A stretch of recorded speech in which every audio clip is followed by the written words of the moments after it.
15년 만에 대대적으로 개편한 카카오톡의 개발을 총괄한 홍민택 카카오 최고 제품 책임자가 인터넷 위키백과 나무위키 측에 자신과 관련된 카카오톡 논란 내용을 삭제해달라고 요청한 것으로 전해졌습니다. 10일 뉴스원 보도에 따르면 홍 CPO는 변호사를 통해 나무위키에 기록된 2025년 카카오톡 대개편 관련 논란 및 카톡팝 게시물의 삭제를 직접 요청했습니다.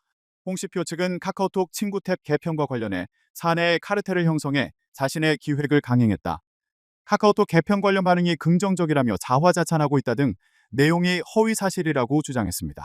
또한 해당 내용을 기록한 게시물이 개인을 비방해 인격적 가치를 깎아내리고 사회적 평가를 저하시키려는 목적이라고 주장하며 임시 조치를 요청한 것으로 알려졌습니다. 이에 대해 나무위키 측은 홍 CPO 관련 게시물을 다음 달 8일까지 임시 조치했지만 신청서를 비공개해달라는 홍 CPO 측의 요청은 받아들이지 않았습니다. 홍 CPO 측은 자신을 소재로 제작된 AI 풍자곡 카톡팝 영상 관련 내용도 초상권 및 제3자 저작권 침해라며 함께 삭제 요청했습니다. 앞서 카카오는 카카오톡의 친구 탭을 소셜미디어처럼 프로필 사진, 배경 사진, 게시물 등 격자형 피드로 표시하는 대규모 업데이트를 단행했으나 이용자들의 불만이 거세자 기존 형태로 되돌릴 수 있도록 다시 개편하겠다고 밝혔습니다. 이 과정에서 카카오의 한 내부자가 직장인 익명 커뮤니티에 이번 업데이트는 여러 기획자의 결과물이 아닌 사실상 특정 인사의 지시에 따라 진행됐다고 주장하며 홍 CPO의 책임론이 불거졌습니다. 카카오톡의 친구 탭을 기존 형태로 되돌리는 개편은 개발 일정을 고려해 올해 4분기 내 적용할 계획입니다. 카카오톡이 개편 이후 가장 큰 원성을 산 부분은 바로 친구 탭이었습니다. 가나다 순의 친구 목록 대신 인스타그램처럼 최신 프로필 사진을 노출하는 피드가 첫 화면에 뜨도록 하자 사람들은 불편을 호소했습니다. 업무적으로 하는 사람들이나 이런 안 친한 저장된 사람들 뭐 프로필 사진 이런 최근 동향 이런 것들이 계속 보여가지고 좀 불편했습니다. 옛날에 올렸던 사진들이 다 수면 위로 떠오른 그런 느낌이 들어서 다 나만 보기랑 비공개로 다 돌리게 되더라고요. 유튜브나 인스타그램에서 사용되는 짧은 동영상, 숏폼 도입도 불편을 샀습니다. 너무 많은 광고가 나올 뿐 아니라 미성년자들이 중독 위험이 큰 숏폼에 무분별하게 노출될 수 있다는 비판이 컸습니다. 제가 이제 어린 동생이 있는데 그 부모님이 어떤 절차를 밟아서 신청을 해야만 아동들이 볼 수 없게끔 해놨다고 하더라고요.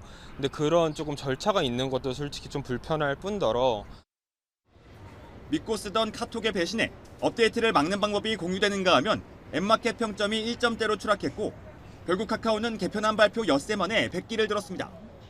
전 국민의 메신저라는 카카오톡의 위상마저 이제는 위태로워졌습니다. 애플 앱스토어와 구글 플레이스토어 메신저 인기 순위 1위는 라인에게 내어줬고 과거 국민 메신저였던 네이트온은 최근 다운로드 수가 급격히 늘면서 다시 주목을 받고 있습니다. 소비자들은 카톡이 메신저 본연의 기능을 잊은 게 아닌지 의심스럽다고 지적합니다.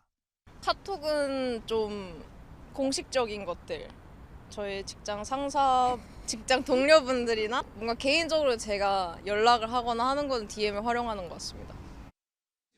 개편을 주도한 책임자 카카오 홍민택 최고 제품 책임자가 내부망에 쓴 글도 논란을 빚고 있습니다. 홍 CPO는 본질 상실이라는 비판에도 메신저 기능을 축소하려는 게 아니라고 해명하면서 공식 사과는 하지 않았습니다. 이용자들의 원성에 다시 친구 목록을 되돌리기로 한 국민 메신저 카카오톡. 업데이트된 앱이 여전히 이용자들을 혼란스럽게 하고 있지만 연내에 되돌리겠다고만 했을 뿐 정확한 복구 시점은 아직 안개 속입니다. YTN 박견입니다. 아마 많은 분들이 빠르게 좀 복구가 됐으면 좋겠다 이렇게 바라고 계실 텐데 언제 원상 복구가 되는 건가요, 그러면? 지금 카카오에서는 4분기 내에 적용을 하겠다, 롤백을 하겠다 이렇게 밝혔는데요. 이게 제일 중요한 게 그 카카오 같은 경우는 국민 메신저잖아요. 그래서 중요한 이제 제품 서비스에 대해서 수정이나 재배포를 할 경우에는 제일 중요한 게 사내 시범을 하는 단계가 제일 중요하거든요. 뭐 예를 들면 카나리 룰이라고 있는데 그 1% 정도만 새로운 제품을 쓰게 하고 그다음에 이걸 단계적으로 10%, 50%, 100%까지 단계적으로 배포하는 전략이 있을 수 있습니다. 그래서 이걸 했으면 좀 이런 사태는 면할 수 있었을 수도 있고요. 예. 그다음에 가드레일 같은 걸 적용하는 게 있는데 예를 예를 들면은 그 목록을 딱 본 다음에 원하는 사람한테 채팅을 하게 하는 이 첫 화면하고 채팅 진입 시간까지, 그다음에 관련된 리뷰까지 한번 딱 정해놓고 이걸 침범하지 않는다, 넘지 않는다라고 이제 가드레일을 정해놓고 이게 하락되면은 원클릭으로 롤백할 수 있는 기능을 좀 수정 전에 한다거나, 그다음에 2개의 버전을 가지고 A/B 테스트라고 있거든요. 그래서 어떤 게 더 좋은지 다양하게 테스트를 한 다음에 사전에 보정을 한다거나, 또는 이제 뭐 업무로 메신저를 사용하거나 고령의 사용자거나 학부모들과 같이 이렇게 목소리가 큰 사용자들이 있거든요. 그래서 이들에 대한 샘플을 좀 과대로 해가지고 의견을 많이 좀 더 적용을 한다거나 이렇게 하는 게 있을 거고요. 나중에 이제 친구 목록 같은 경우는 핵심 기능이니까 고정을 하고 지금 하고 싶은 SNS 기능은 또 별도 탭으로 만드는 이런 서비스를 제공을 빨리 하면은 신뢰 회복이 좀 빨라지지 않을까 이렇게 보고 있습니다. 네. 역시 카카오톡 업데이트를 당하셨군요, 그렇죠, 교수님도. 이번에 보니까 이 업데이트 발표 이후 직후부터도 반응이 굉장히 안 좋았는데요. 실제로 업데이트가 이루어지고 나서는 뭐 1점 테러를 당할 정도로 반응이 굉장히 안 좋았던 것 같습니다. 네, 이게 그냥 보면 혹평 엄청나게 있었고요. 그다음에 1점짜리 리뷰가 막 많이 생겼고요.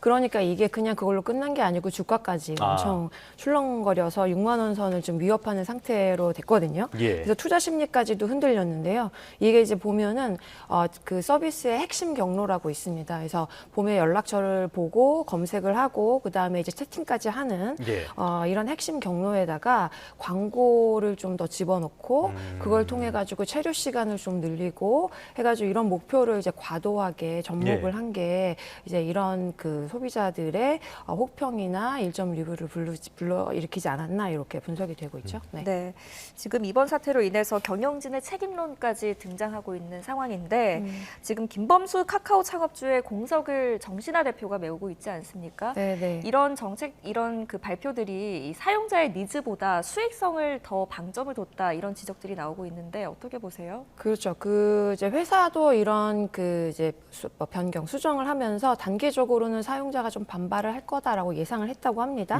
근데 말씀드렸듯이 제품을 쓰는 이유가 있거든요. 그래서 핵심 경로라고 하는데 이거를 건드리지 않는다라는 이제 원칙을 소홀히 하고 내부에서 이렇게 이제 수정을 할 경우 문제가 생길 수 있다라는 반대가 있었다고 해요. 이런 거를 강행했다는 이제 보도가 쭉 나오고 있는데요. 이게 이제 리더십이나 거버넌스 자체에 문제가 있는 게 아니냐라는 이슈로 좀 확산된 상태입니다. 예를 들면은 이제 업데이트 발표 전에 이제 그 개발자 행사를 했거든요. 이때 이제 중요하게 봤던 게 광고를 좀 오랫동안 노출하게 하고 이걸 보느라고 소비자들이 좀 오랫동안 머무르게 하는 이제 락인을 노렸다는 이런 분석이 지배적인 상태인 거고요. 이게 이제 그 사용자들이 소비자들이 핵심 경로, 그러니까 제품을 사용하는 주요 경로에다가 수정을 가했을 경우에 이 사용자들 간의 이제 네트워크 효과에 대한 비용, 마찰 비용이 매우 급등을 하게 되고 불만이 이어지고 그 다음에 소비자들이 이탈하고 나중에 주가까지 이제 빠르게 전이되는 이런 현상을 지금 보여준 것이라고 볼 수 있죠. 어떻게 보면은 카카오톡이 자신들의 정체성 자체를 좀 잘못 인식하지 않았나, SNS가 아니라 메신저라는 정체성을 잃어버린 것이 아닌가라는 생각까지 드는데요. 그러다 보니까 말씀하신 것처럼 내부에서도 평가가 굉장히 박하게 나오고요. 홍민택 최고 제품 책임자, 그러니까 CPO라는 사람의 이름도 계속 거론이 되고 있습니다. 이런 CPO 이름까지 거론되는 것은 굉장히 이례적인 현상이라고 볼 수가 있겠는데 이 홍민택 CPO라는 사람은 누굽니까? 이게 홍민택 지금 이제 카카오 안에서 최고 제품 책임자. 네. 그래서 CPO라고 이제 그 임명이 됐고요. 원래 이제 토스뱅크의 전 최고 경영자였습니다. CEO. 그래서 2025년 2월에 카카오 합류를 하게 됐고 지금 이제 카카오톡이랑 카카오맵에 대한 이제 제품 총괄을 맡고 있는 상태입니다. 그래서 이게 개편을 할 때 내부에서 의사 결정이 있잖아요. 근데 의사 결정할 때 이게 제대로 된 의사 결정인지에 대한 검증을 제대로 했느냐, 의사 결정을 어떻게 했느냐 이런 절차가 지금 도마에 오른 상태라고 볼 수 있습니다. 네. 아마 많은 분들이 빠르게 좀 복구가 됐으면 좋겠다 이렇게 바라고 계실 텐데 언제 원상 복구가 되는 건가요, 그러면? 지금 카카오에서는 4분기 내에 적용을 하겠다, 롤백을 하겠다 이렇게 밝혔는데요. 이게 제일 중요한 게 그 카카오 같은 경우는 국민 메신저잖아요. 그래서 중요한 이제 제품 서비스에 대해서 수정이나 재배포를 할 경우에는 제일 중요한 게 사내 시범을 하는 단계가 제일 중요하거든요. 뭐 예를 들면 카나리 룰이라고 있는데 그 1% 정도만 새로운 제품을 쓰게 하고 그다음에 이걸 단계적으로 10%, 50%, 100%까지 단계적으로 배포하는 전략이 있을 수 있습니다. 그래서 이걸 했으면 좀 이런 사태는 면할 수 있었을 수도 있고요. 예. 그다음에 가드레일 같은 걸 적용하는 게 있는데 예를 들면은 그 목록을 딱 본 다음에 원하는 사람한테 채팅을 하게 하는 이 첫 화면하고 채팅 진입 시간까지 그다음에 관련된 리뷰까지 한번 딱 정해놓고 이걸 침범하지 않는다, 넘지 않는다라고 이제 가드레일을 정해놓고 이게 하락되면은 원클릭으로 롤백할 수 있는 기능을 좀 수정 전에 한다거나 그다음에 2개의 버전을 가지고 A/B 테스트라고 있거든요. 그래서 어떤 게 더 좋은지 다양하게 테스트를 한 다음에 사전에 보정을 한다거나 또는 이제 뭐 업무로 메신저를 사용하거나 고령의 사용자거나 학부모들과 같이 이렇게 목소리가 큰 사용자들이 있거든요. 그래서 이들에 대한 샘플을 좀 과대로 해가지고 의견을 많이 좀 또 적용을 한다거나 이렇게 하는 게 있을 거고요. 나중에 이제 친구 목록 같은 경우는 핵심 기능이니까 고정을 하고 지금 하고 싶은 SNS 기능은 또 별도 탭으로 만드는 이런 서비스를 제공을 빨리 하면은 신뢰 회복이 좀 빨라지지 않을까 이렇게 보고 있습니다. 네.